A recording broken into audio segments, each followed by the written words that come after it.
Puji nama Tuhan, kami pelayanan gereja mengucapkan selamat datang yang disertai ucapan syukur bagi nama Tuhan Yesus Kristus yang telah memimpin kita selama 1 minggu yang lalu, sehingga kita masih diberi kesempatan dalam mengikuti ibadah di tempat ini. Semoga ibadah hari ini membawa berkat, sukacita dan kekuatan bagi kehidupan iman kita. Amin.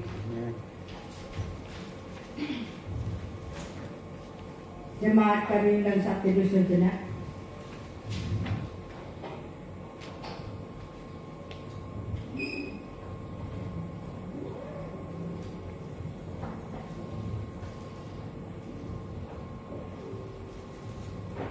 Amin.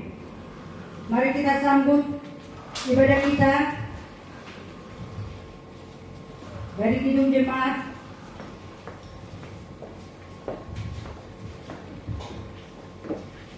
Nomor 395 jemaat kami undang bangkit berdiri, kita sambut ibadah kita.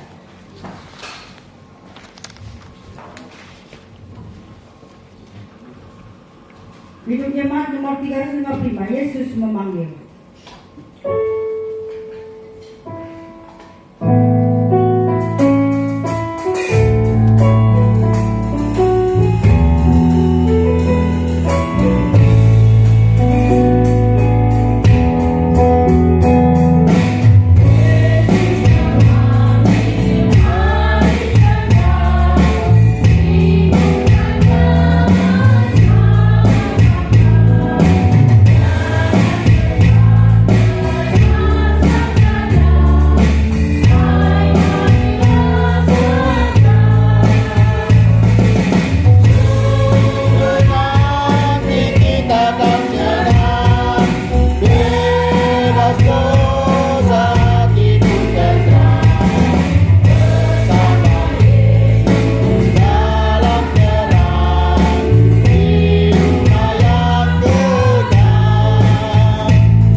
Yang memelihara kesetiaannya sampai selama-lamanya.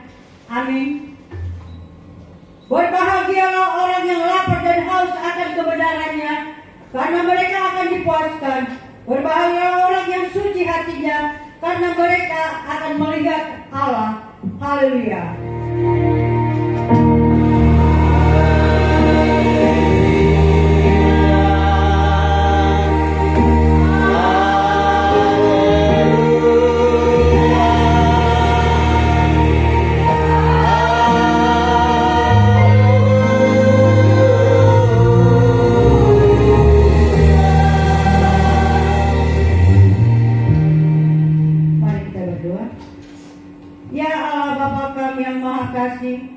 Kami lapar akan kebenaran-Mu dan haus akan kesetiaan-Mu.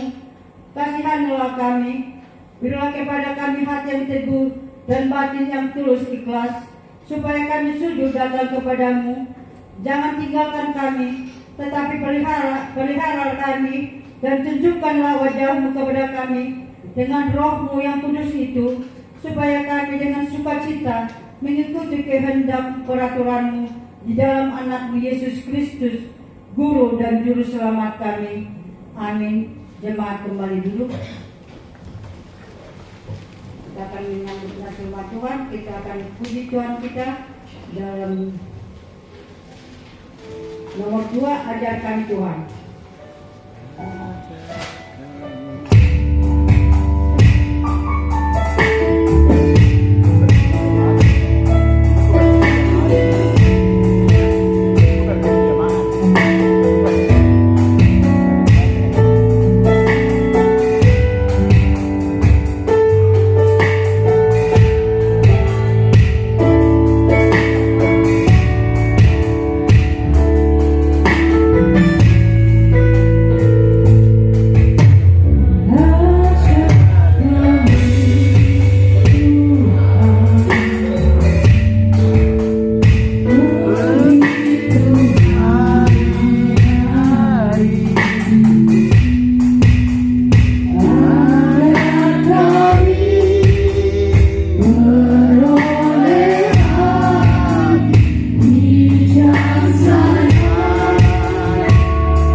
dari Yesaya 5 ayat 5 sampai dengan 7 dalam Perjanjian Lama.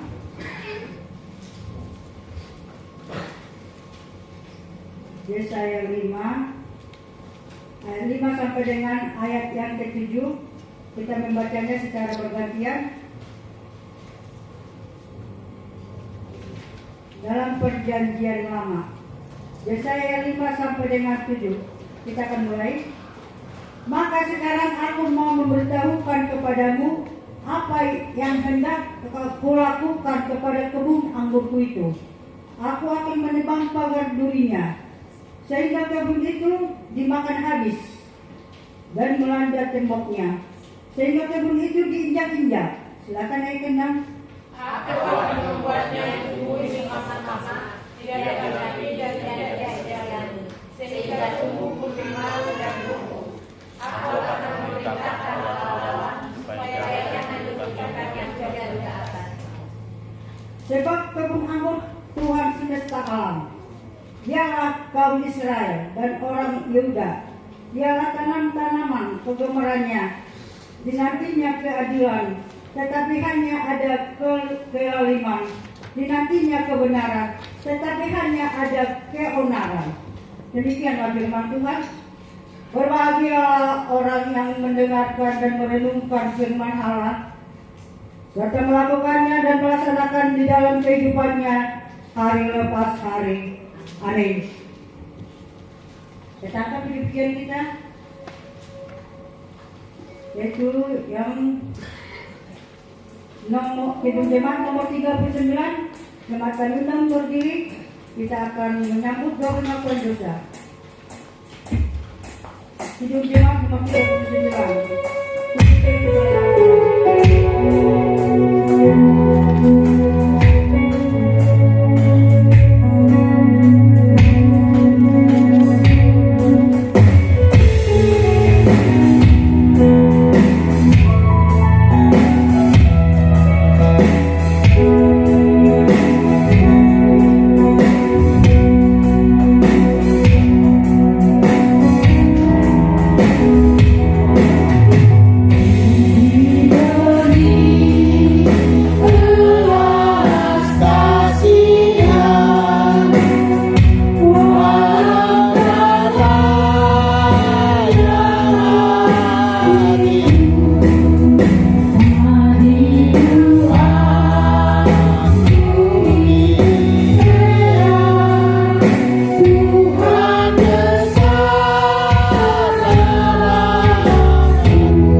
Marilah kita merendahkan diri di hadapan Tuhan kita.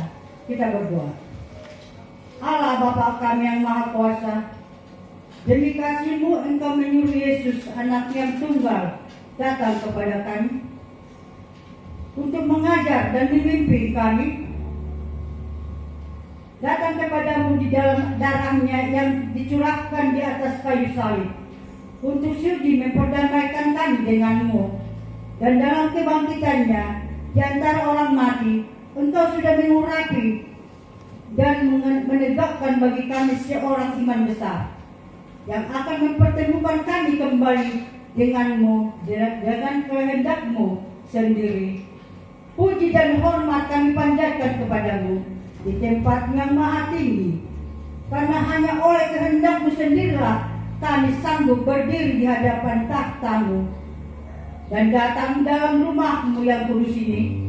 Oleh karena itu ya Tuhan Allah kami, peliharalah kami sampai kepada akhir hayat kami, supaya kami turut beroleh selamat yang Engkau peruntukkan bagi umatmu demi pengorbanan anakmu untuk kami.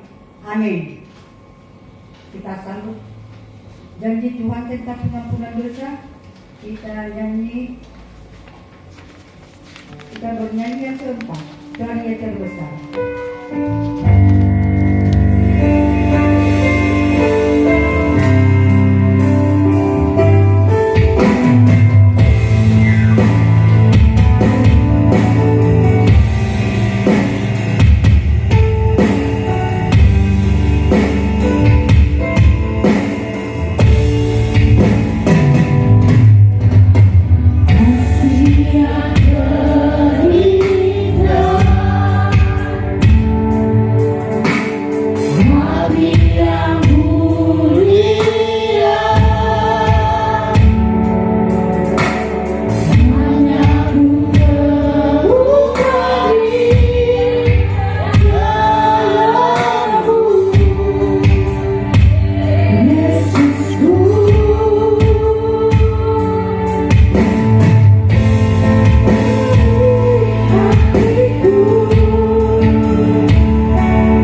Kita mempunyai imam besar yang demikian duduk di sebelah kanan tahta yang maha besar di surga.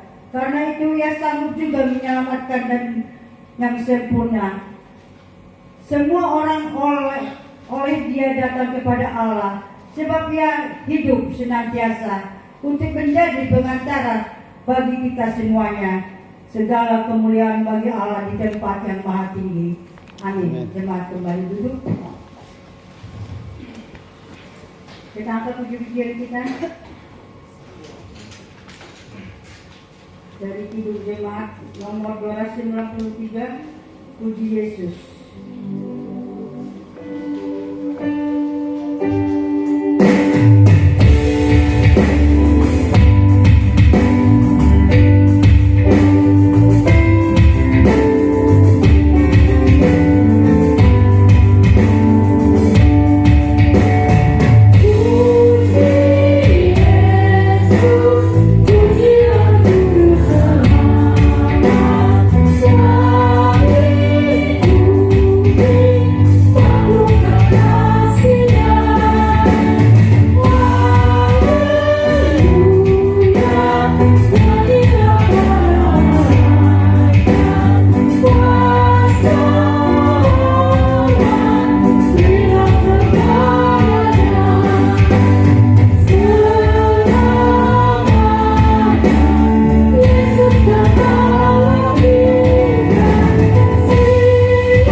Hukum Tuhan yang terdapat di Filipi 3 ayat 7 sampai dengan 9.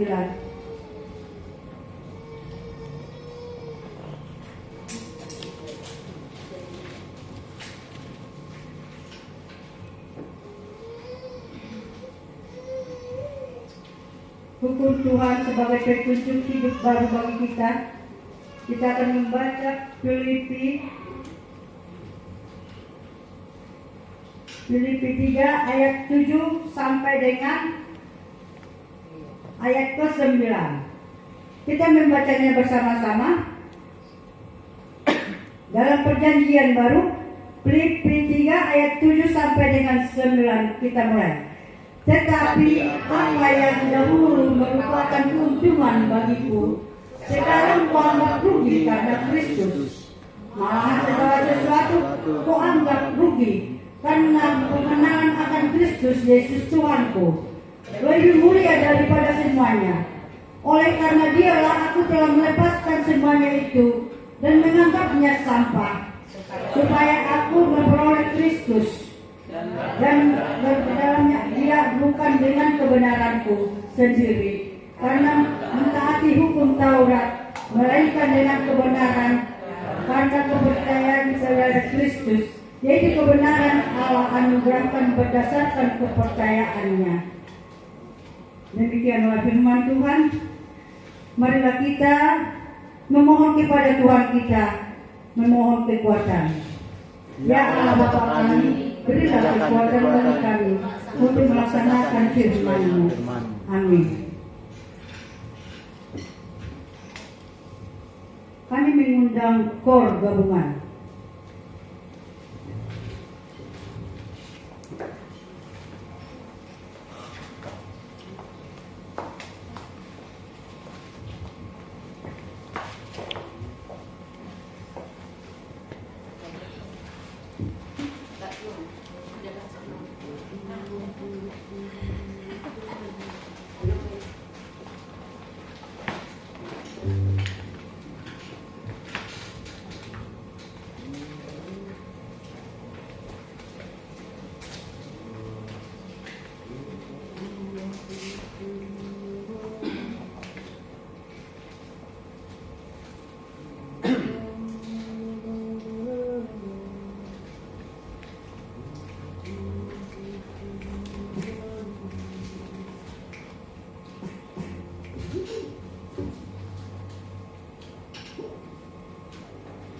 Berkat Tuhan tersedia bagimu. Tuhan mau beri padamu, marilah. Yesus mengasihimu dan hendak menolongmu. Berkat Tuhan tersedia bagimu. Datanglah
Puji nama Tuhan, terima kasih atas persembahan KOR yang dipersembahkan oleh jemaat. Biarlah kiranya puji-pujian kita itu menjadi dupa yang harum di hadapan Tuhan kita. Amin. Untuk kita mau menyambut iman rasuli kita menyanyikan Kasih Allahku. Jemaat kami undang bangkit berdiri.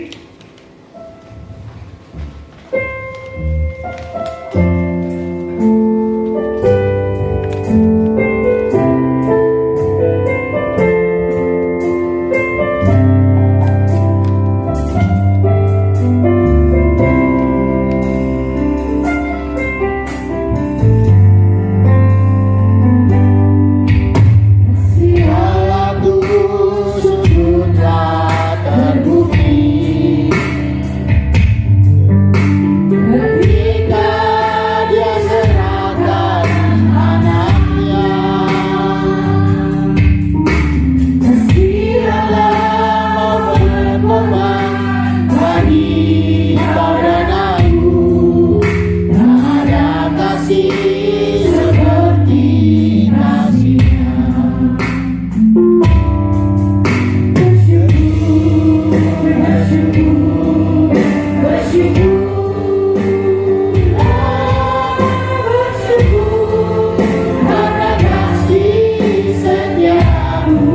dan segala abad dan tempat. Kita mulai.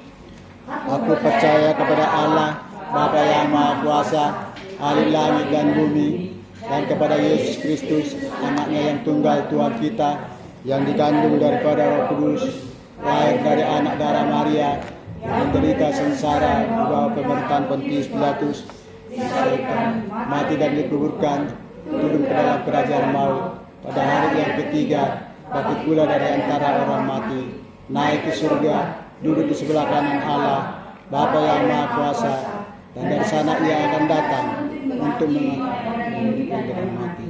Aku percaya kepada Roh Kudus, gereja yang kudus dan am, persekutuan orang kudus, pengampunan dosa, kebangkitan daging, dan hidup yang kekal. Amin. Jemaat kembali duduk.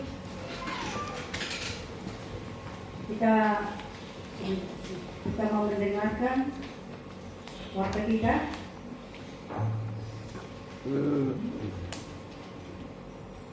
Warta jemaat pada siang hari ini yaitu pokok doa. Pokok doa yaitu bangsa dan negara pemerintah supaya diberi hikmat dan kebijaksanaan oleh Tuhan Yesus dalam melaksanakan tugas dan tanggung jawab bagi seluruh masyarakat Indonesia. Yang kedua, doa yang kedua, pelayanan di Gereja Rawabadung untuk pengembangan pelayanannya dan pemberdayaan bagi anggota jemaat, yaitu program yang akan kita laksanakan. Kebaktian sekolah minggu telah dilaksanakan di Rawabadung pada pukul 8 tadi pagi. Kiranya Tuhan Yesus memberkati anak-anak sekolah minggu dan khususnya guru sekolah minggu agar diberi dia kesehatan dan tetap setia untuk melayani anak-anak sekolah minggu. Doa yang kedua, kita berdoa yaitu di gereja ibadah di Gereja Pondok Kelapa. Kita akan melaksanakan ibadah di Pondok Kelapa nanti jam 16 WIB. Karena Tuhan Yesus memberkati. Kita tetap doakan Gereja Pondok Kelapa agar Tuhan Yesus memberkatinya. Dan kita nanti akan bergereja jam 16 WIB atau jam 4 sore. Yang ketiga, program yang ketiga, latihan KOR. Latihan KOR akan dilaksanakan setiap hari Sabtu jam 19.30 WIB di tempat yang sudah ditentukan. Karena Tuhan Yesus memberkatinya. Program yang keempat yaitu kebaktian rumah tangga. Kebaktian rumah tangga hari Rabu 11 Oktober 2023 pukul 19.30. Kiranya Tuhan Yesus memberkati. Maaf, belum ditentukan di rumah siapa. Apabila nanti ada jemaat yang mau bersedia kita kebaktian di rumahnya, agar dihubungi yaitu Guru Injil Marpaung.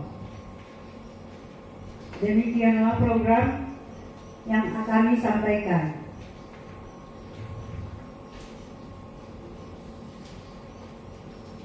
Untuk kita mau menyambut firman Tuhan, jemaat bangkit berdiri. Kita sambut firman Tuhan yang dibawakan pendeta kita yaitu Bapak Sarip Sungguh. Kita akan puji-pujian kita dari Kidung Jemaat 457.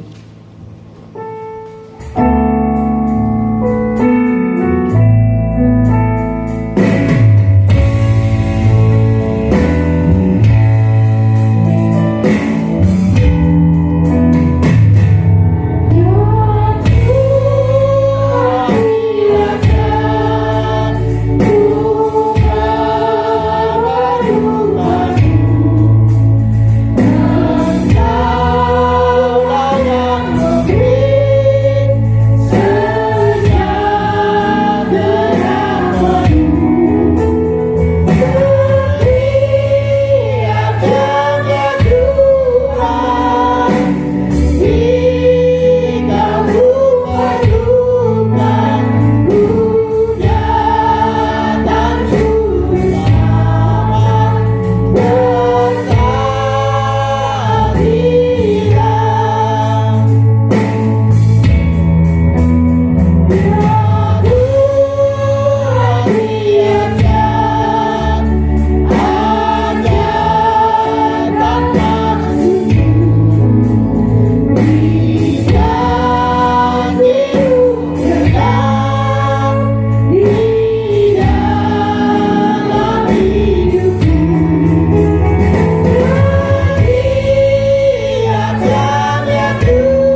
sungguh kami membutuhkan Engkau setiap jam, setiap detik di sepanjang perjalanan hidup kami.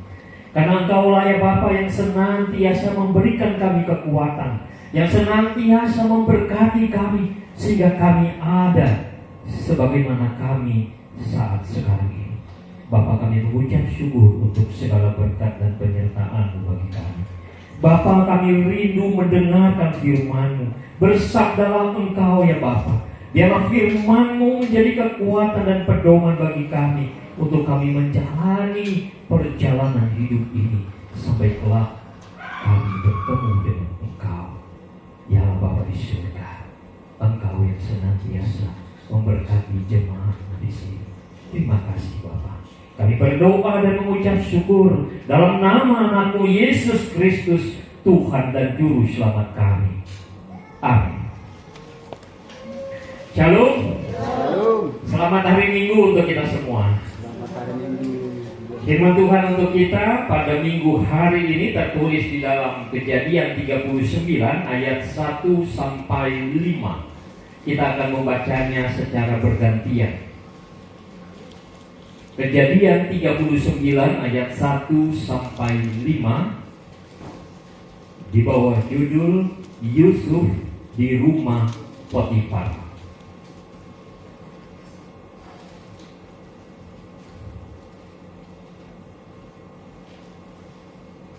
Adapun Yusuf telah dibawa ke Mesir, dan Potifar seorang Mesir, pegawai istana Firaun, kepala pengawal raja, membeli dia dari tangan orang Ismail yang telah membawa dia ke situ.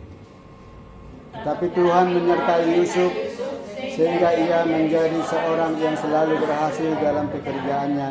Maka tinggallah ia di rumah Tuhan. Setelah dilihat oleh tuannya bahwa Yusuf disertai Tuhan dan bahwa Tuhan membuat berhasil segala sesuatu yang dikerjakannya, Maka Yusuf mendapat kasih tuannya dan ia boleh melayani dia. Kepada Yusuf diberikannya kuasa atas semua.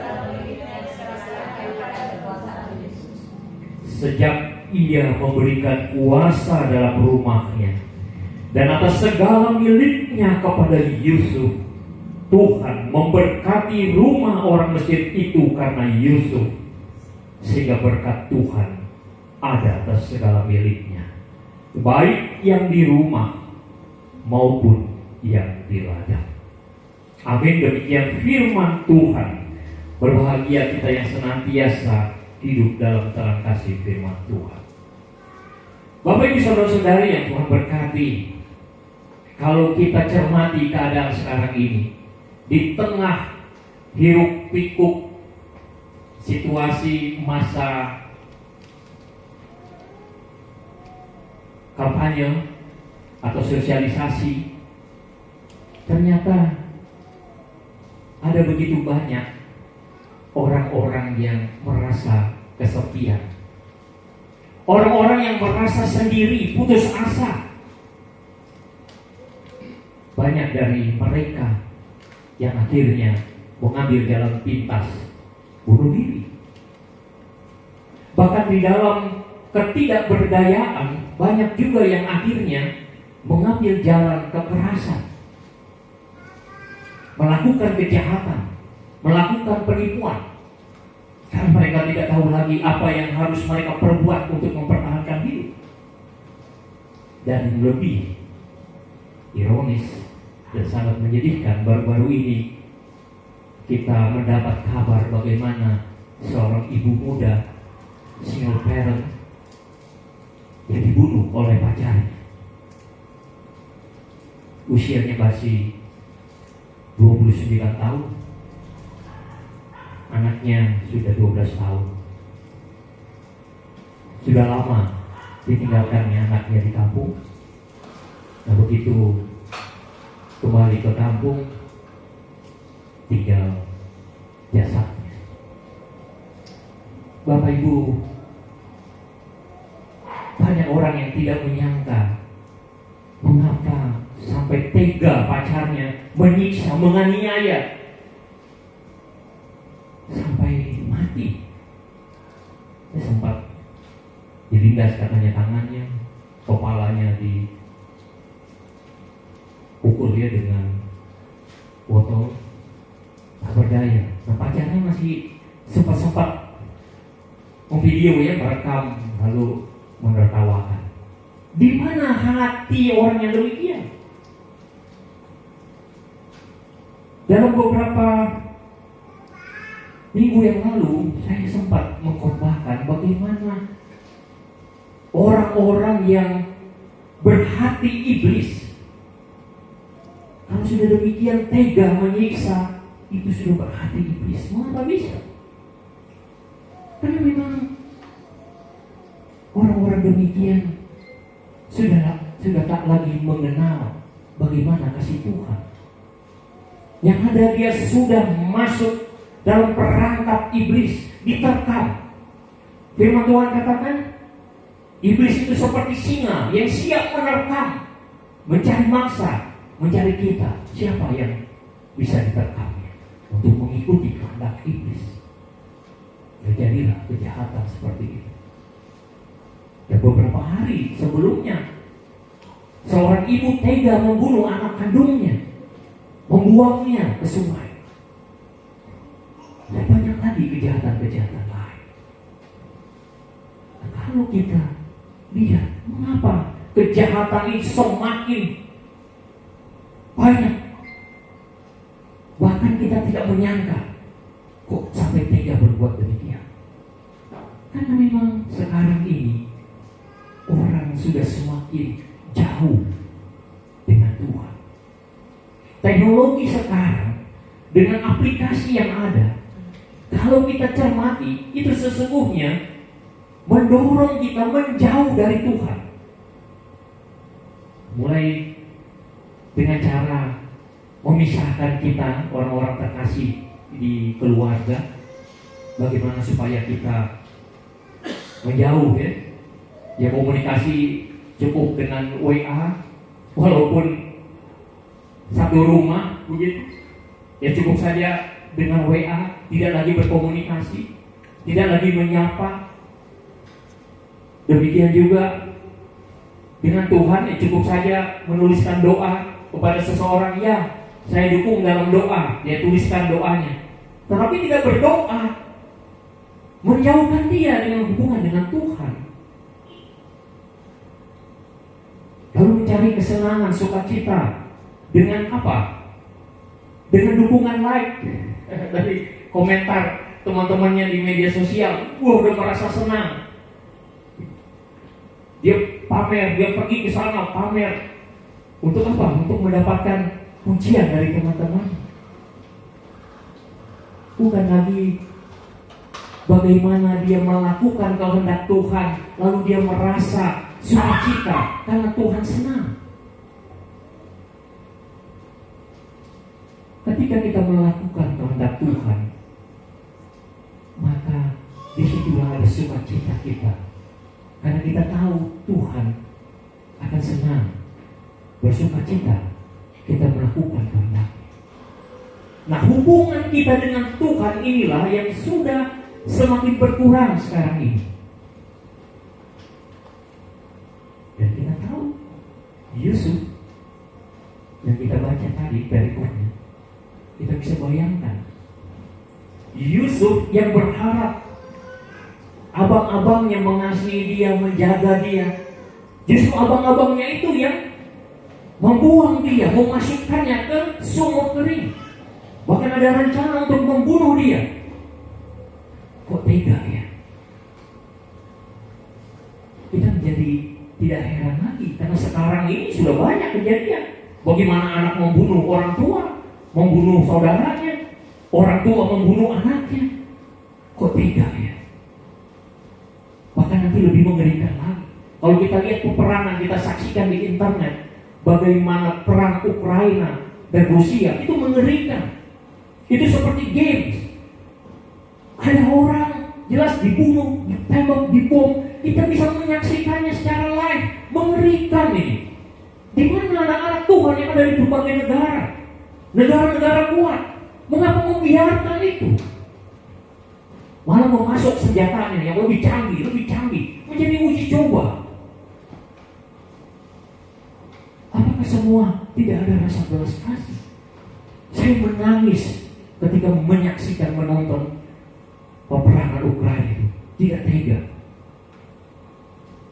Saya berteriak, tapi saya hanya membuatnya di dalam video. Saya teriak, di mana kasih kita? Orang-orang yang mengatakan dekat dengan Tuhan, mengapa membiarkan kejahatan itu? Malah membisniskan. Bapak Ibu, kita sudah semakin dekat dengan akhir zaman. Dan firman Tuhan memang mengatakan bahwa nanti pada akhirnya bangsa-bangsa akan berperang. Bahkan anak akan membunuh orang tua akan membunuh anak. Itu sudah dinubuatkan. Tetapi itu jangan sampai terjadi pada kita yang percaya kepada Tuhan. Jangan sampai terjadi. Walaupun itu dinubuatkan, tetapi jangan sampai terjadi. Dan jangan sampai kita yang menjadi pelaku. Nah, Yusuf yang dibuang, kita bisa bayangkan kalau kita dibuang oleh keluarga kita akan merasa kesepian, kita akan menangis, kita akan menjerit. Bisa jadi kita akan mengambil jalan pintas. Tetapi Yusuf tidak. Firman Tuhan tidak mengatakan bagaimana dia mengeluh, tidak. Dia jalani itu dengan keberserahan kepada Tuhan. Mengapa bisa? Mengapa bisa Yusuf dengan tenang menerima jalan hidupnya? Dia dibuang. Tidak dikatakan dia menangis. Bahkan ketika dia dijual sebagai budak, dia tidak mengatakan, saya bukan budak. Tidak. Dia jalani itu dengan sabar, dengan tabah. Mengapa? Bapak Ibu ingat apa mimpinya Yusuf? Ingat ya? Karena mimpi itulah yang diingat oleh Yusuf. Dia mimpi bagaimana ada berkas-berkas gandum yang menyembah. Ada 11 berkas gandum yang menyembah berkasnya dia. Abang-abangnya marah, wah, apakah kami menyembah engkau? Lalu dia mimpi lagi. Ada bulan, bintang, bulan, matahari, bulan, dan 11 bintang menyembah pada dia. Wah, tambah marah. Bapaknya juga tambah marah. Marah yang menegur, masa kami orang tuamu menyembah engkau? Tetapi bapaknya menyimpan itu di dalam hati. Apa ini maksudnya? Bapak Ibu, Yusuf sangat percaya bahwa itulah visi yang Tuhan berikan kepada dia. Ada visi, ada rencana Tuhan di dalam hidup Yusuf. Itu yang dipegang, diyakini. Itu yang membuat dia tenang. Dan itu kalau kita dalam hidup kita berpegang pada visi, kepada rencana apa yang Tuhan inginkan untuk kita lakukan, kita jangan ragu. Ingat Yusuf, kita harus tenang, kita harus berserah kepada Tuhan. Amin ya Bapak Ibu ya. Setiap kita pasti itu ada rencana yang Tuhan inginkan bagi kita, bagi anak-anak kita, bagi orang tua kita, bagi pasangan kita, bagi kita sendiri. Ada rencana Tuhan. Itu kita pegang. Apa visi yang Tuhan berikan bagi kita, itu kita pegang. Kita berdoa, kita berserah kepada Tuhan. Sehingga ketika kita merasa sendiri, tidak ada yang peduli, kita ingat ada Tuhan yang menyertai kita, ada Tuhan yang menemani kita. Ketika pasangan kita sudah pergi lebih dulu dari kita, jangan kita menjadi patah semangat. Banyak ya yang pasangan sudah mendahului kita, lalu pasangannya menjadi lemah, tak berdaya, sakit-sakitan, lalu tidak lama dia menyusul gitu ya. Jangan kita patah semangat. Karena ada Allah yang menemani kita. Ada Allah Bapa kita. Dia terus menyertai menemani kita. Yang memberikan kita semangat, kekuatan sampai kepada tujuan akhir yang Tuhan sudah siapkan, yaitu bukti kita bertemu hidup bersama dengan Allah di surga. Itu tujuan akhir kita. Tetapi sebelum itu tercapai di dunia ini, kita harus kerjakan pelayanan Tuhan untuk kita lakukan. Yesus sudah kembali. Lalu kitalah tangan-tangan Yesus, wakil agen Kristus untuk melanjutkan karya Yesus di dunia, yaitu menunjukkan kasih-Nya. Dan ini terus kita lakukan. Kita percaya pada visi. Kalau kita belum tahu apa rencana Tuhan, maka kita harus berdoa, minta petunjuk kepada Tuhan. Pasti Tuhan berikan. Gideon ketika diminta untuk berperang, dia minta petunjuk Tuhan. Tuhan berikan. Kalau kita belum tahu apa rencana Tuhan dalam hidup kita, kita berdoa, minta cari tahu. Tuhan, berikan petunjuk-Mu. Aku harus melakukan apa? Ketika kita memohon kepada Tuhan untuk Tuhan memulihkan hidup kita, maka kita memohon petunjuk Tuhan untuk apa yang harus kita lakukan. Visi, rencana Tuhan. Dan inilah yang dipegang oleh Yusuf. Ada rencana. Dia yakin bahwa ada rencana Allah yang luar biasa, sampai saudara-saudaranya, orang tuanya menyembah dia. Tapi dia tidak tahu. Karena itu dia jalan. Dia jalan.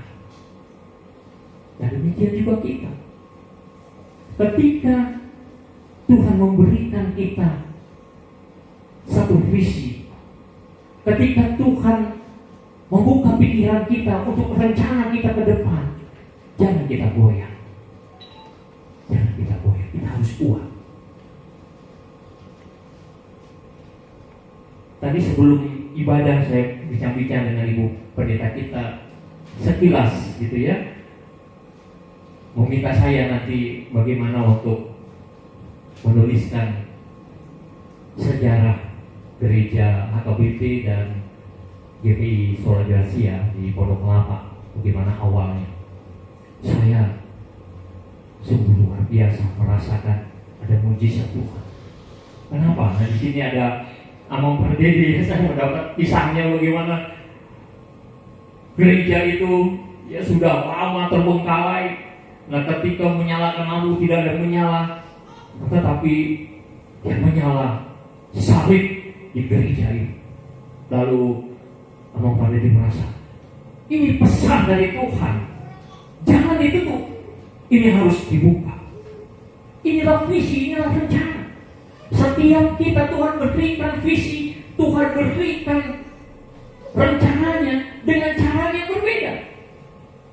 Kalau tadi melihat, salib, inilah rencana Tuhan, harus cari. Dan memang terbukti ya. Jadi akhirnya beribadah dengan legalitasnya sudah memenuhi semua apa yang diminta. Tetapi saya yakin dari proses Tuhan memberikan visi tadi dengan salib yang menyala sampai proses akhirnya terpenuhi semua persyaratan dan bisa beribadah, itu tidak mudah. Pasti ada proses. Pasti. Jadi kita ingat Yusuf. Yusuf diberikan visi lewat mimpi, akan menjadi pemimpin. Tetapi itu tidak serta-merta langsung jadi dia pemimpin. Tidak. Tuhan proses. Tuhan proses. Dia jadi budak, dijual jadi budak. Yusuf tahu ada rencana Tuhan, sehingga dia kerjakan itu sungguh-sungguh. Kenapa? Firman Tuhan katakan, apapun yang kamu perbuat, perbuatlah itu dengan segenap hatimu seperti untuk Tuhan dan bukan untuk manusia. Jadi Yusuf juga melakukan itu seperti untuk Tuhan. Jadi sungguh-sungguh, benar, dengan kualitas. Yaitu di dalam Kolose 3 ayat 23 ya. Apapun yang kamu perbuat, perbuatlah dengan segenap hatimu seperti untuk Tuhan dan bukan untuk manusia. Nah, karena itu walaupun dia budak itu pekerjaan paling rendah ya. Kalau kita barangkali di sini sedikit sekali lah ya, yang tiba-tiba mau melamar jadi pembantu. Kalau budak ini di bawah lagi, yang paling kasar dari pembantu gitu ya. Kita mau pekerjaan yang langsung baik, tapi Yusuf tidak. Walaupun dia pekerjaan yang hina, yang budak, dia lakukan itu dengan segenap hatinya, menjadi budak yang baik. Sehingga apa? Potifar lihat, wah ini luar biasa. Semua yang diperintahkan kok dikerjakan dengan baik, berhasil. Ya tadi Pediko mengatakan semua yang dikerjakan Yusuf itu berhasil. Kenapa? Karena Tuhan menyertai dia. Firman Tuhan tadi katakan, karena Yusuf disertai oleh Tuhan dan itu dilihat oleh Potifar, apa yang dikerjakannya berhasil. Dan itu ketika kita mendapatkan visi dan kita percaya bahwa ada rencana Tuhan untuk kita, maka kita jangan patah semangat ketika menghadapi pergumulan. Kita lakukan itu dengan segenap hati kita untuk Tuhan dan pasti berhasil. Karena apa? Karena Tuhan menyertai kita. Setelah itu, apa yang terjadi? Ada visi, lalu kita kerjakan dengan segenap hati, lalu ada berkat. Ketika Yusuf berhasil, Potifar lihat, oh ini semua berhasil, semua pekerjaannya diserahkan kepada Yusuf. Semua diserahkan kepada Yusuf. Dia kerjakan sampai kepada keuangan bisnisnya. Ini luar biasa rencana Tuhan. Yusuf akan dijadikan pemimpin, tetapi diproses dulu. Bagaimana dia merendahkan hatinya, jadi hamba. Banyak pemimpin tiba-tiba jadi pemimpin, apa yang terjadi? Sombong, angkuh. Banyak ya Bapak Ibunya. Tiba-tiba dia diangkat jadi pimpinan, wah dia angkuh. Yusuf diproses Allah, jadikan dulu budak, supaya dia tahu bagaimana perasaan orang yang terendah. Ketika dia jadi pemimpin, dia tahu bagaimana kesusahan rakyatnya yang paling rendah, budak-budak itu. Dia sudah pernah merasakan itu. Diproses. Demikian juga kita. Ketika kita tahu ada visi, ada rencana Tuhan, pasti kita diproses. Nah, ketika kita diproses, kita harus apa Bapak Ibu? Sabar ya. Kalau kita diproses, jangan protes gitu ya. Kita serahkan kepada Tuhan. Kita dalam masa penggodokan. Ingat, kisah Yusuf ini kita diproses. Nah, ketika kita diproses, itu setiap kita berbeda. Jangan kita merasa bahwa oh si Anu kok bekerja 3 tahun udah jadi pimpinan. Oh saya kok udah berapa tahun masih tetap anak buah. Oh kita marah kepada Tuhan. Kenapa nih Tuhan?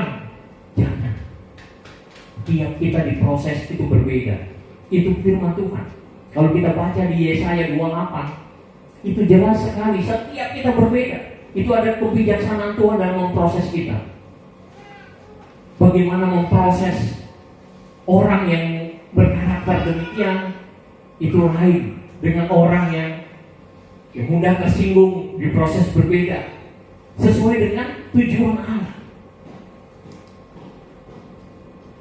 Jadi jangan kita merasa bahwa loh kenapa aku seperti ini, kok dia seperti itu.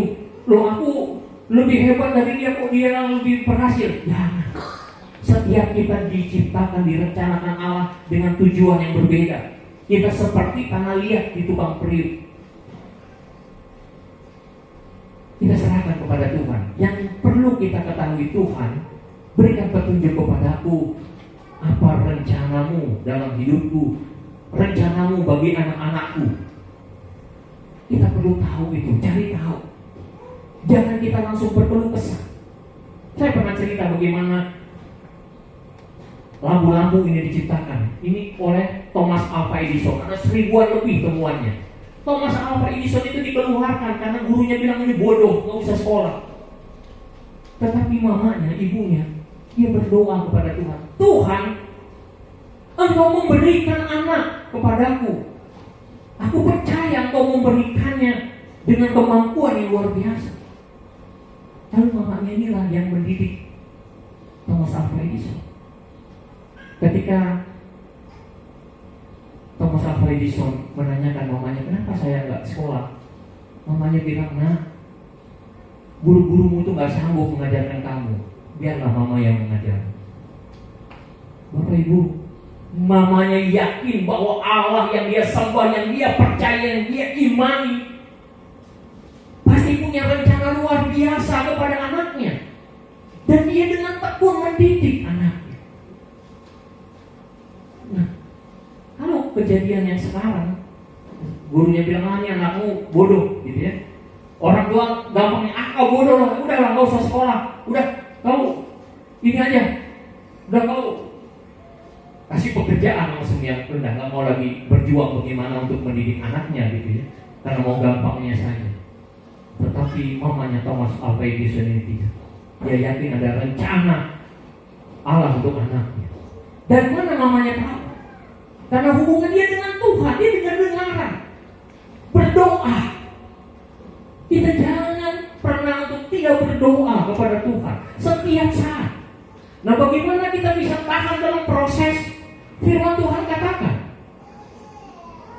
Bersukacitalah dalam pengharapan, bersabarlah dalam kesesakan, dan bertekunlah dalam doa. Itu firman Tuhan katakan.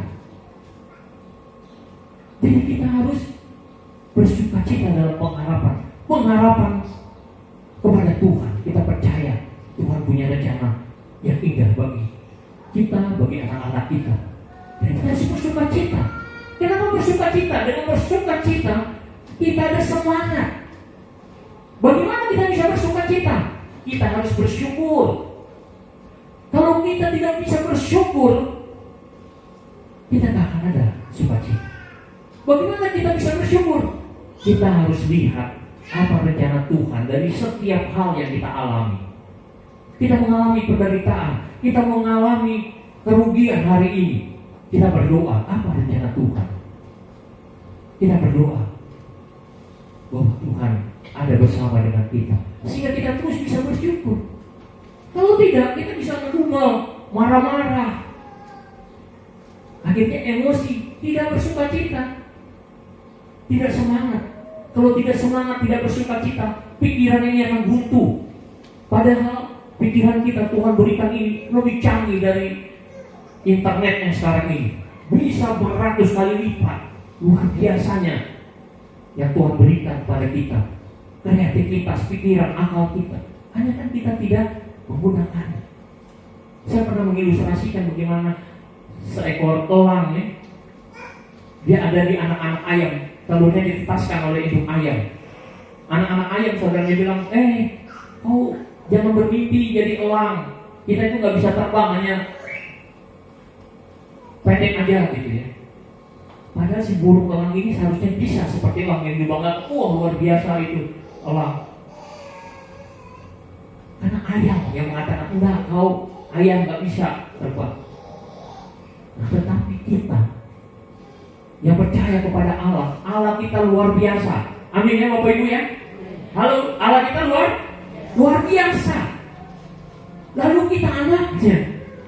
Jangan kita merasa kecil. Kita juga bisa melakukan hal-hal yang luar biasa seturut dengan rencana Allah. Kita mau jadi apa? Lakukanlah itu dengan kualitas yang luar biasa. Jadi jangan terpengaruh oleh dunia mengatakan kau anak ayam, udahlah nasibmu begitu, kau hanya bisa kerja seperti itu. Tidak. Begitu juga ke anak-anak kita, ya sudahlah, mamamu kan kerjanya begini, ya sudahlah, kau udah cukuplah ini. Tidak. Dorong terus anak itu, tunjukkan bahwa kau luar biasa, ada rencana luar biasa, sehingga mereka bisa bertumbuh dengan luar biasa. Ada proses, tidak serta-merta. Nah, kalau kita membaca kisah Yusuf, ketika dia sudah diberikan kepercayaan, ada godaan? Ada ya? Apa godaannya? Istri Potifar yang mencoba menggoda Yusuf ya untuk melakukan perzinahan. Yusuf terpengaruh? Yusuf tidak terpengaruh. Anak-anak Tuhan sekarang ini, dia sudah punya visi, dia sudah masuk dalam proses yang Allah siapkan, tetapi jatuh dalam godaan. Banyak sekali jatuh dalam godaan. Anak-anak Tuhan, Tuhan proses sampai kepada kedudukan tinggi, lalu melakukan korupsi. Dia jatuh godaan uang. Yang baru-baru ini itu menteri ya, Kominfo, itu Kristen. Korupsinya enggak sedikit, 8 triliun. Mengerikan. Mengalir juga ke gereja. Dia semua ke gereja hasil korupsi. Bapak Ibu, Tuhan tidak menginginkan itu. Kita harus menjaga kekudusan rumah Tuhan. Jangan kita memberikan hal-hal yang tidak kudus untuk Tuhan. Tuhan tidak akan berkati. Jatuh dalam godaan. Yusuf tidak. Apa yang dikatakan Yusuf? Ini luar biasa. Yusuf katakan di ayat 9. Di ayat 8 ya dikatakan, tetapi Yusuf menolak dan berkata kepada istri tuannya itu, dengan bantuanku, tuanku itu tidak lagi mengatur apa yang ada di rumah ini, dan ia telah menyerahkan segala miliknya pada kekuasaanku. Bahkan di rumah ini tidak lebih besar kuasanya daripadaku, dan tiada yang tidak diserahkannya kepadaku selain daripada engkau, sebab engkau istrinya. Bagaimanakah mungkin aku melakukan kejahatan yang besar ini dan berbuat dosa terhadap Allah? Ini luar biasanya iman Yusuf. Dikatakan bagaimana mungkin aku melakukan kejahatan yang besar ini dan berbuat dosa terhadap Allah. Berbuat dosa terhadap Allah. Dia tidak mengatakan dia berbuat sesuatu karena takut pada Potifar. Tidak. Dia takut kepada Allah. Dia berbuat dosa kepada Allah. Dia tidak mau. Allah pasti tahu. Anak-anak Tuhan yang sudah diproses punya visi, dia masuk ke dalam satu jabatan kekuasaan, dia lupa bahwa Allah tahu. Kenapa? Ya, karena dia lakukan. Dia pikir, sudahlah, pimpinanku tidak tahu, dia lakukan korupsi. Ini tidak tahu, dia sudah akal-akalin, udah aman, dia lakukan. Tetapi ini sudah melanggar apa yang Tuhan kehendaki. Yusuf tetap berpegang. Dia tidak mau menyakiti hati Tuhan. Dia tidak mau berdosa. Itulah iman. Dalam proses kita ingat selalu ada Tuhan yang menginginkan kita tetap kudus, tetap benar. Itulah iman. Jadi bukan karena manusia, bukan karena peraturan. Peraturan bisa disesuaikan. Oh ya, ini peraturan. Padahal peraturan dibuat-buat supaya dia dapat uang dari situ. Udah diakal-akali. Itu demi peraturan. Tetapi Yusuf tidak. Tuhan. Inilah luar biasanya iman Yusuf. Nah demikian juga kita. Ketika kita yakin ada visi, ada rencana Tuhan, lalu kita siap diproses, maka hati-hati. Godaan itu akan menyerang kita. Godaan bisa dari keluarga, bisa dari orang lain. Tetapi kalau kita tetap beriman kuat pada Tuhan, kita akan lolos beralih. Jadi kita harus terus berpegang kepada Tuhan. Bagaimana supaya kita bisa beriman? Firman Tuhan katakan, kasihilah Tuhan Allahmu dengan segenap hatimu, segenap jiwamu, segenap akal budimu, dan kasihilah sesamamu manusia seperti dirimu sendiri. Kasih.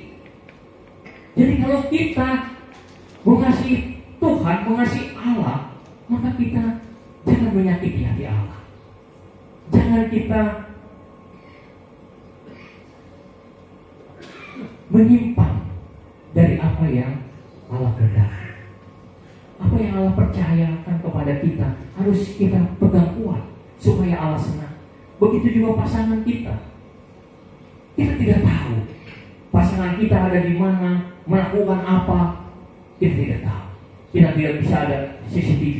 Begitu juga anak bisa ada di mana-mana, melakukan apa, kita bisa tidak tahu. Karena tidak ada CCTV untuk itu. Tetapi kalau mereka semua beriman kepada Tuhan, kita tenang. Kita yakin apa yang mereka lakukan itu pasti baik, karena mereka takut akan Tuhan. Amin ya Bapak Ibu ya. Jadi inilah yang harus kita tanamkan kepada anak-anak kita untuk mereka beriman. Jadi kalau tadi, kenapa dia bisa melakukan kejahatan? Dia pikir bapaknya anggota dewan, dia banyak uang, dia bisa melakukan apapun dengan kesombongannya. Masuklah iblis, dia melakukan kejahatan. Iman, orang tuanya tidak menekankan bagaimana dia beriman. Nah, ketika kita beriman, kita percaya bahwa Tuhan memberkati kita. Dalam perikop ini luar biasa. Apa yang dikatakan? Tuhan memberkati rumah orang Mesir itu karena Yusuf, sehingga berkat Tuhan ada atas segala miliknya, baik yang di rumah maupun yang di ladang. Ini luar biasa. Bagaimana kita bisa menjadi berkat bagi sekeliling kita? Kita harus dekat dengan Tuhan, beriman. Tuhan memberkati kita. Percayalah, dimanapun kita berada, Tuhan akan memberkati tempat di mana kita berada. Amin. Jangan sampai kita ada di satu perkumpulan, kita datang, yang lain, wah udah kacau nih. Ini kalau udah datang bapak ini udah, oh ini udah datang ibunya udah. Nah itu berarti kita tidak mendatangkan berkat. Tapi kalau kita datang, wah aman-aman, ini selesai nih persoalan gitu. Wah itu berarti kita diharapkan jadi berkat gitu ya.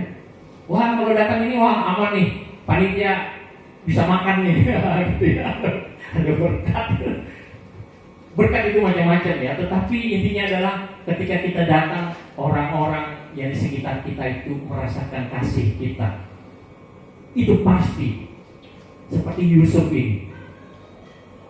Orang-orang di sekitar rumah-rumah, orang-orang yang ada di rumah Potifar, semua pekerjaan yang dikerjakan Yusuf itu Tuhan berkati dan mereka merasakan berkat itu. Nah karena itu ketika kita anak-anak Tuhan yang diberkati, percayalah kita juga akan menjadi berkat di mana kita berada. Kita mengerjakan apapun.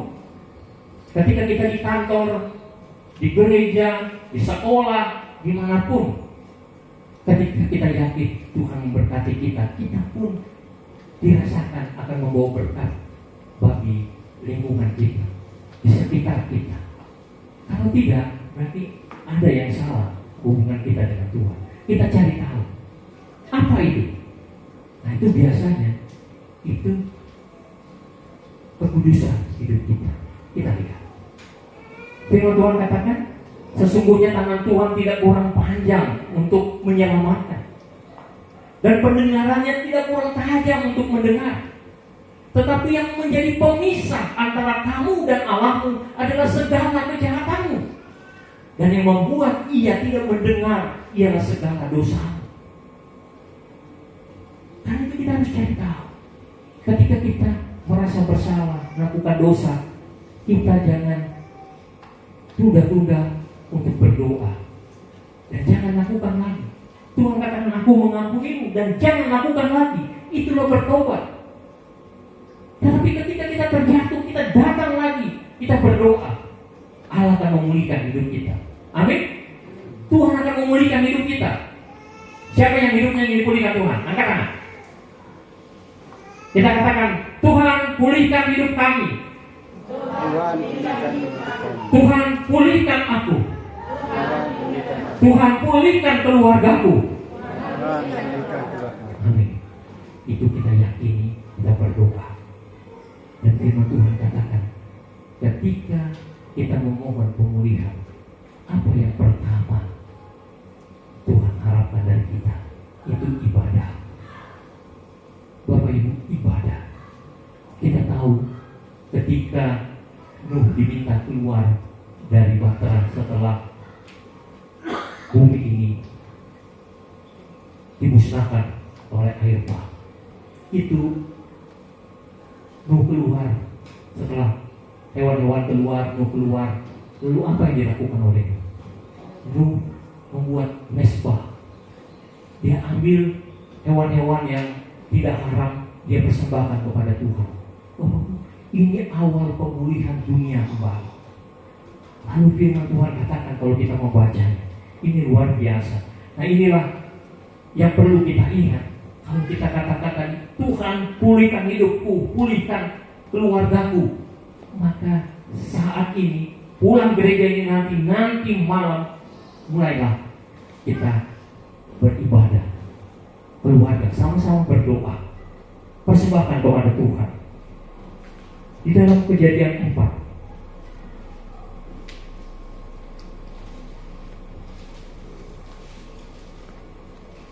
bukan Kejadian 4 ya, dan Keluaran.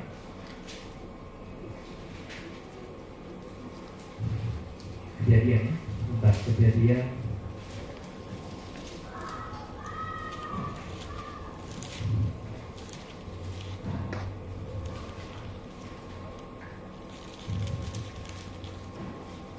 Kejadian 8.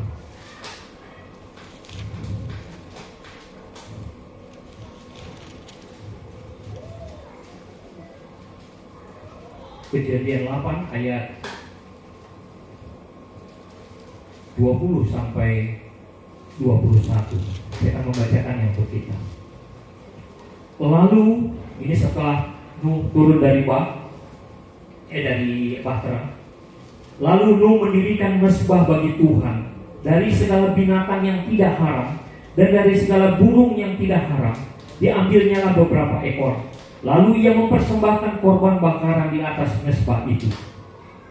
Ketika Tuhan mencium persembahan yang harum itu, berfirmanlah Tuhan dalam hatinya, Aku tak akan mengutuk bumi ini lagi karena manusia, sekalipun yang ditimbulkan hatinya adalah jahat dari sejak kecilnya. Dan aku tak akan membinasakan lagi segala yang hidup seperti yang telah kulakukan. Selama bumi masih ada, tak akan berhenti-henti musim menabur dan menuai, dingin dan panas, kemarau dan hujan, siang dan malam. Luar biasa. Ketika Tuhan mencium persembahan yang harum itu, apa itu? Tuhan terharu bergerak. Dia tidak lagi mau membinasakan manusia. Dan janjinya diberikan tanda apa? Pelangi. Dan kita tahu pada akhirnya Allah sendiri yang berkorban melalui Yesus Kristus untuk menyelamatkan kita dari mesbah yang Nuh lakukan. Demikianlah kita, maka ketika kita tahu kita sedang diproses dengan iman dan kita ingin Tuhan memulihkan hidup kita, jangan lupakan untuk kita beribadah kepada Tuhan. Kita persembahkan apa yang ada, yang terbaik yang kita miliki, bukan yang terbaik dalam ukuran dunia. Dan firman Tuhan jelas sekali kepada kita, persembahan kita yang utama itu tubuh kita. Dalam Roma 12 ayat 1 dikatakan, karena itu saudara-saudara, demi kemurahan Allah, aku menasihatkan kamu supaya kamu mempersembahkan tubuhmu sebagai persembahan yang hidup, yang kudus dan yang berkenan kepada Allah. Itu adalah ibadahmu yang sejati. Luar biasa. Ibadah yang sejati. Jadi kita persembahkanlah hidup kita yang kudus, kita lakukan yang benar, kita berdoa, kita persembahkan kepada Allah keluarga kita, Tuhan pasti memulihkan hidup kita. Tetapi itu semua ada proses, kita ingat, tidak serta-merta, ada proses. Tadi kita tahu ketika kita proses, kita harus kuat dengan rencana Tuhan, kita berserah kepada Tuhan. Kalau kita lemah, Tuhan katakan, kuatkanlah tangan yang lemah lesu dan tegakkanlah lutut yang goyah. Kuatkanlah tangan yang lemah lesu dan teguhkanlah lutut yang goyah. Katakanlah kepada orang-orang yang tawar hati, kuatkanlah hati, janganlah takut. Lihatlah, Allahmu akan datang dengan pembalasan dan dengan ganjaran Allah. Ia sendiri datang menyelamatkan kamu. Yesaya 35 ayat 3-4. Kita bisa membacanya dari ayat 1-10 nanti. Itu bagaimana pergumulan orang Israel yang dibuang, pergumulan mereka menderita. Tetapi Tuhan bilang, kamu harus di sana 70 tahun lamanya. Dan setelah itu Tuhan pulihkan hidup mereka. Tuhan katakan, kuatkanlah hati. Jadi kita tidak tahu rencana Tuhan sampai kapan. Tetapi kita diminta untuk menguatkan hati kita, untuk kita dekat kepada Tuhan. Dan Tuhan pasti memulihkan kita. Demikian juga dalam pergumulan hidup kita, keluarga kita masih susah, masih bergumul. Tuhan katakan, kuatkanlah hatimu, teguhkanlah lutut yang goyah. Tuhan pasti memulihkan. Hanya waktunya kita tidak tahu. Kita tahu waktunya Tuhan sangat indah. Jadi kita berserah dengan penuh sukacita. Amin ya Bapak Ibu. Amin. Kita berdoa. Ya Allah Bapa di surga, terima kasih atas firman-Mu yang menguatkan kami dan mengingatkan kami bahwa Engkau punya rencana yang indah dalam hidup kami. Bapa, terkadang kami goyah, terkadang kami gelisah, terkadang kami berkeluh kesahkan hidup yang kami jalani. Namun kami tahu Tuhan, ternyata banyak yang harus kami lewati dalam proses untuk menjadi sesuai dengan apa yang Kau harapkan bagi kami. Karena itu ya Bapa, kuatkanlah kami, kuatkanlah keluarga kami, pasangan kami, anak-anak kami, untuk mereka senantiasa teguh beriman kepadamu dan melihat rencanamu dalam hidup kami. Sehingga Tuhan, apapun pergumulan yang kami alami, semua tidak membuat surut hati kami. Kami akan tetap fokus kepada rencanamu, sehingga penderitaan, pergumulan itu tidak membuat kami goyah, karena kami tetap fokus kepadamu, kepada rencanamu yang indah bagi kami. Bapa, biarlah Roh Kudus-Mu yang memberikan kami kekuatan, sukacita, dan kesabaran dalam kami melewati seluruh proses pergumulan hidup kami. Kami tahu perjalanan di dunia ini adalah perjalanan salib, sampai kami nanti merasakan sukacita kebahagiaan hidup bersama dengan Engkau di surga. Bapa, kami juga tahu bahwa kami harus mewartakan kabar keselamatan untuk menunjukkan kasih-Mu kepada orang-orang, jiwa-jiwa yang terpanggil untuk Engkau selamatkan. Tolonglah kami Bapa, untuk kami senantiasa memiliki kekuatan untuk mewartakan kabar keselamatan melalui sikap hidup kami, gaya hidup kami. Biarlah Engkau juga Tuhan yang memberkati kami dalam semua pekerjaan kami, dalam semua hal yang kami lakukan, sehingga Tuhan, orang-orang juga akan merasakan berkat yang Engkau berikan. Terima kasih Bapak. Bapak, kami berdoa untuk jemaat-Mu di sini, GPI Okumene Rawabadi. Kau melihat pergumulan jemaat-Mu ini Tuhan. Engkau Tuhan yang senantiasa menolong, memberkati kami, sehingga Tuhan kami senantiasa dapat merasakan kasih-Mu. Engkau yang memberkati Ibu Gembala dan juga Bapak Gembala di sini Tuhan. Engkau yang memberkati keluarga mereka. Dan semua pergumulan Engkau juga Tuhan yang menolong, menguatkan. Dan semua kebutuhan kami percayakan semua ke dalam tangan pengasihan-Mu. Engkau yang memberkati dengan berkat-Mu yang berlimpah. Ya Bapa, kami juga berdoa untuk gereja-gereja-Mu dimanapun berada. Engkau Tuhan yang memberkati menyertai mereka. Engkau Tuhan yang memberikan kekuatan untuk para pelayanmu, untuk mengembangkan pelayanan dimanapun Kau mengutus mereka. Biarlah Tuhan banyak orang, banyak jiwa-jiwa yang terpanggil beriman kepada-Mu. Ya Bapa di surga, kami juga berdoa untuk jemaat-Mu yang sakit. Engkau Tuhan yang memberkati, memberikan kekuatan dan memulihkan mereka. Bapa, kami serahkan semuanya ke dalam tangan pengasihan. Engkau juga Tuhan yang memberkati pemerintah kami.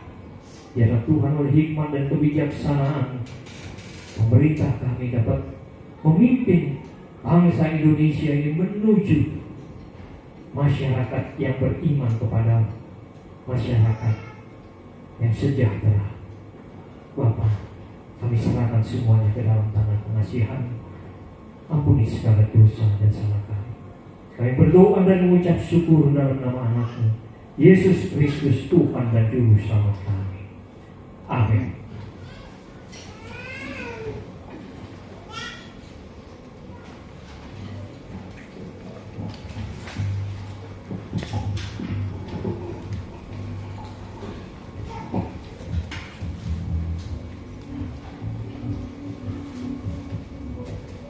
Kita naikkan pujian hidup kita yang benar.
syukur untuk segala berkat yang Kau berikan bagi kami. Bapa, kami mengucap syukur bahwa betapa luar biasa berkat yang Kau berikan bagi kami di sepanjang hari-hari kami.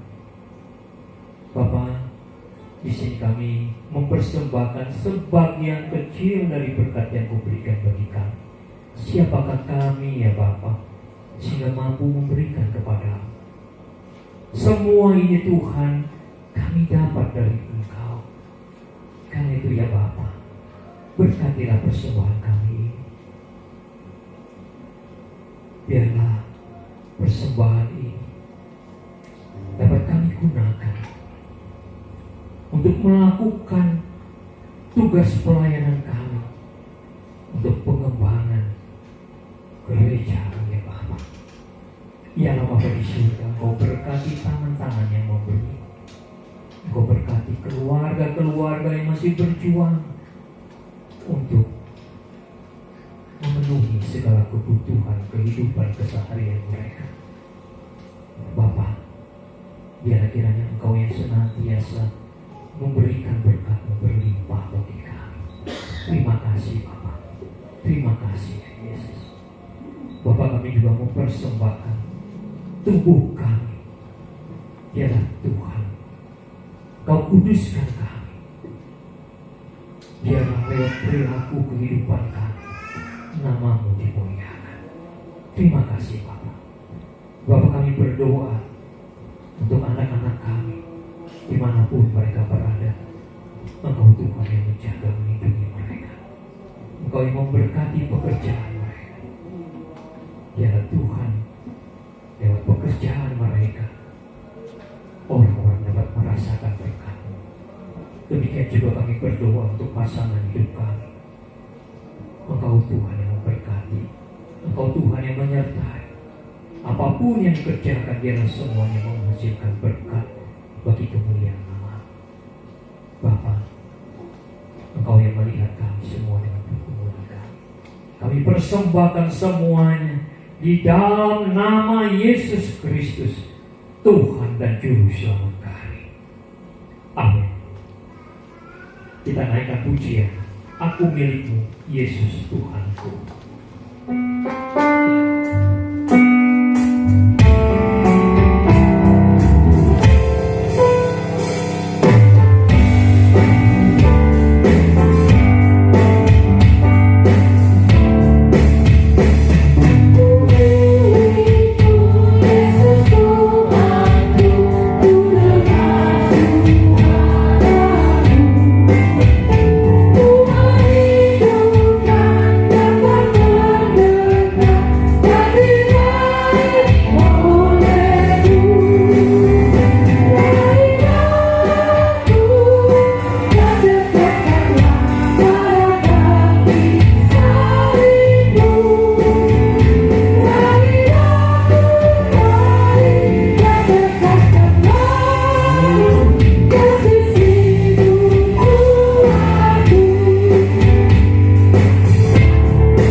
Bapa kami yang di surga, dikuduskanlah nama-Mu, datanglah kerajaan-Mu, Jadilah kehendak-Mu di bumi seperti di sorga. Berikanlah kami pada hari ini makanan kami yang secukupnya, dan ampunilah kami akan kesalahan kami, seperti kami juga mengampuni orang yang bersalah kepada kami. Dan janganlah membawa kami dalam pencobaan, tetapi lepaskanlah kami daripada yang jahat. Karena Engkau punya kerajaan dan kuasa dan kemuliaan sampai selama-lamanya. Amin. Jemaat yang Tuhan berkati, pulanglah dalam damai sejahtera di tengah kehidupan keseharian kita, dan terimalah berkat Tuhan. Tuhan memberkati engkau dan melindungi engkau. Tuhan menyinari engkau dengan wajah-Nya dan memberi engkau kasih karunia. Tuhan menghadapkan wajah-Nya kepadamu dan memberi engkau damai sejahtera.